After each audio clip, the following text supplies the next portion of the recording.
Okay, so yan. Welcome back. So meron tayong bagong content. Shoot natin kung paano yung consumption, fuel consumption ng MG3 natin. Manual, standard. Yan. So may nagtanong din kung black din daw ba yung high, yung taas, no? So ito. Yan. So black siya. So pagkagabi, mas makaka-focus ka sa daan kasi black siya, hindi siya masyado nagre-reflect. Hindi mo siya masyado nakikita, no? Yun nga lang, sa puting dumi, medyo mas dumihin siya. Oh yeah! Oh yeah. Yan, so kasama natin ng family today. Meron tayong lakad. Hi! Hi! Hi! Ayan. So, reset natin yung ating consumption. Yan, so start tayo 0-0. Yan, so andar tayo, samahan nyo kami. Okay, let's go.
Yan, so dito na tayo sa pupuntahan natin. So ito yung naging total trip natin.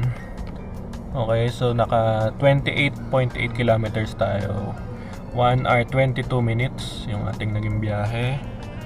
Naging average natin is 10 liter per 100 kilometers. So average speed is 21 kilometers per hour. So, pag kinonvert yan, that's 10 kilometers per liter. So mixed na yan, traffic na yan. So medyo traffic din, naban tayo ng C5. Medyo bumilis lang nung nag Skyway tayo until dito sa Macapagal Avenue. Yan. So sa Makapagal medyo na traffic ulit. So combined na yan 10. So kung tutuusin, it's Saturday today. Tipid pa rin para sa 1.5 liter na kotse, no? So yan yung fuel consumption natin today.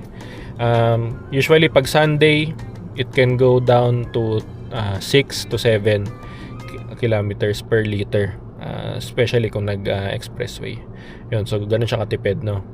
Ayun, so sana, 6 to 7 liters per 100 kilometers. So that's around 12 to 15, I think, na kilometers per liter. Yun, so ganun siya katipid. So yun, so sana nakatulong sa inyo sa decision ng mga gustong bumili, no? So yun. Sa susunod ulit, kung meron kayong tanong, post nyo lang, comment nyo lang dito para at least masagot natin. Again, yung headliner niya black. So hindi kayo makangamba katulad nito, medyo madilim ngayon. Pero makaka-focus ka sa kalsada. Ayun. So yun lang. Hanggang sa susunod na content ulit natin. Salamat sa pagnood. God bless.